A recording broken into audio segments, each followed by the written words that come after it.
On third round weekend, the footballing stories come thick and fast. Could a non-league minnow make a big fish flounder?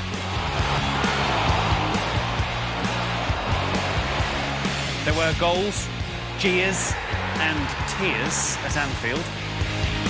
Several Premier League managers had to bite their nails, some more than others. The goals crashed in from all angles, all across the country. And the cup's always half full for this fella. But he go out with full of, what do you say? Bruises in the face, in his eyes. Bruises in the eyes. Serious business, the cup. Thanks, Paolo. Evening to you.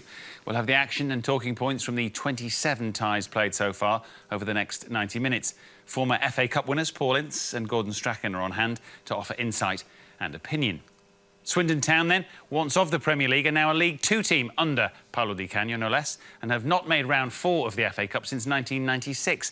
They hosted current Premier League team Wigan at the county ground today, and Peter Drury was there. Revelling in the cup once more.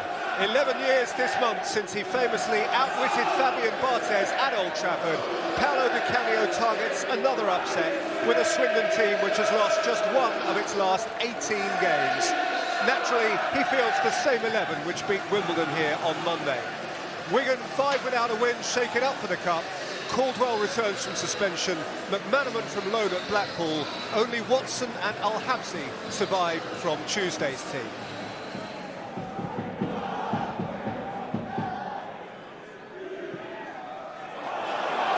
Paul from Lopez, pounced upon by Davita. Rolled in here for Murray. Ronan Murray! Al-Habsi has spilt it. And carried it behind. Corner.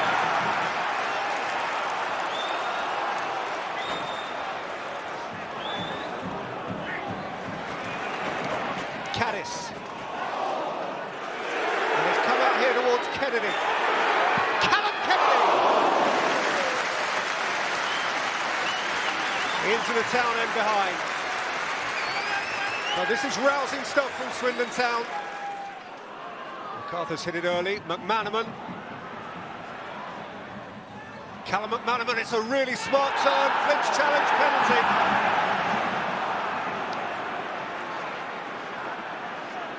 Aidan Flint just couldn't deal with the fleet-footedness of Callum McManaman, who twisted his blood, went one way then the other.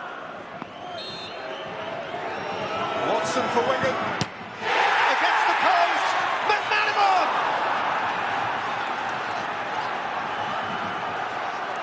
He won the penalty, and ultimately he dispatched it. Wigan got lucky. You need some luck in the cup. So Paolo Di Canio's team are going to have to come from behind. Forward again by Kennedy. Davita. Taking on Maloney. Davita's cross. Good pressure this from Swindon. Hit by Ritchie! Oh, fine save, Al-Habsi. He got plenty behind that, Matt Ritchie. Caddis. Ritchie. Out by Watson. Ferry. Ritchie again. Oh, by Connell! And in by Connell! And Swindon a level! 3 goals in 3 games for Alan Connell. But here's his standout moment. In the Town end, they're jubilant.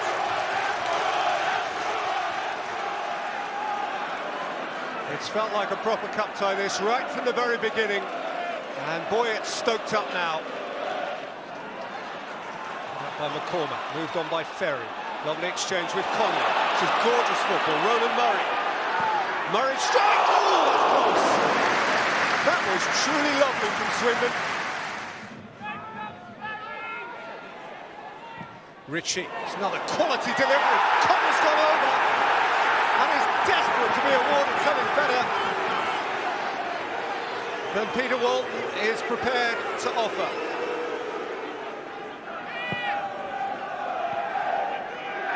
Mosto. DeSanto. Mosto. McManaman. Pulled wide by Fotheringham.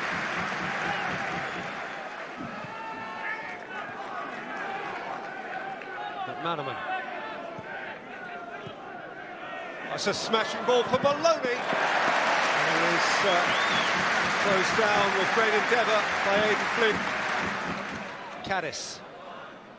Ferry. Ritchie. Deflection goal! Last off! Benson. It was Ritchie's strike. They can dispute it. No one else cares. It's 12 for Swindon at the county ground.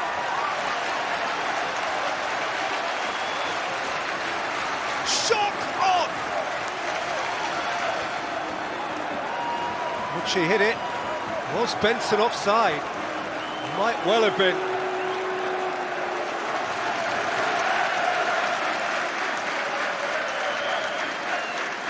Uproarious atmosphere in the ground now.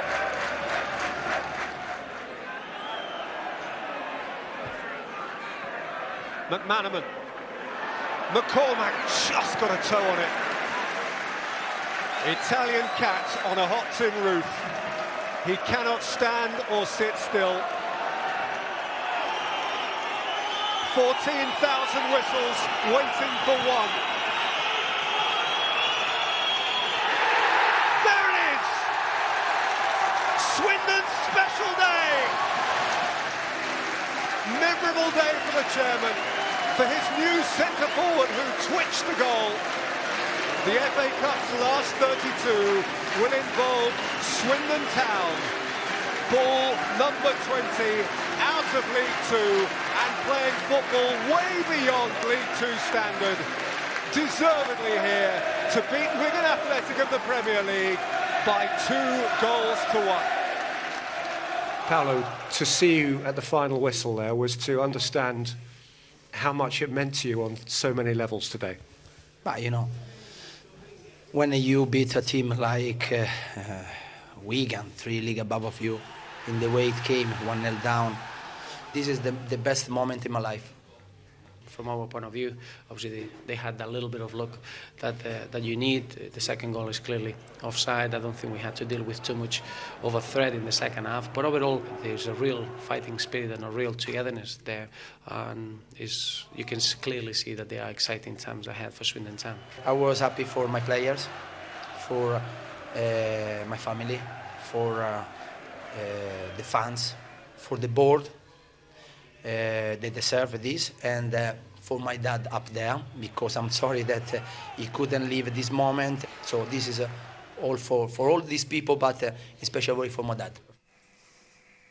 Well put, Paolo. And the third round, fellas, so often throws up great stories, and this was another one, wasn't it, Paul? Had all the ingredients. League Two team up against the Premier League team. Di Canio, who always wears his heart on his sleeve, and good story. Yeah, he does, yeah. And I mean, it's great to see. I mean, first and foremost, you know, Di Canio was an absolutely fantastic player. And to go down to League Two to take his first job as management, he's done very, very well. And you can see what it means to him. I mean, I remember going to Sunderland last year with Notts County and beating them 2-1. And it's so nerve-wracking. Waiting for that final whistle, you know, is so nerve-wracking. And it was one of those when it first came out that always had the potential of being a banana skin. And looking on the balance of play, they deserve to win it. Yes, I wouldn't like to say they nicked it, Gordon, because that would be unfair. No. But the winning goal had an element of perhaps fortune about it in terms of the offside. Yeah, it was a bit fortunate, but they built up again nicely. It wasn't like the ball was thrown in the box. They put the ball in the box when they were in good crossing positions. If they didn't have that, they passed the ball. And it's a good shot, it's going on target. Yeah. And the guy's offside, but on the whole, they were terrific. It wasn't one of these cup ties you go back 20 years where you played in mud and rain and horrible pitches. It was on a lovely surface with some beautiful footballers and a terrific result. And football takes all sorts. Management, I'm sure, has to take all sorts. I wouldn't have been alone when I saw Di Canio's appointment and thinking, has he got the right temperament for football management? But it seems to be working. Yeah, he seems to take it like a duck to water, to be fair. And I think, you know, he is a very emotional guy. But he seems to be feeding that to his players. And, you know, as Gordon said, you know, the style of football we saw in that little clip before, they're playing some lovely 1 and 2 touch and opening teams up, and he's enjoying it. Yeah.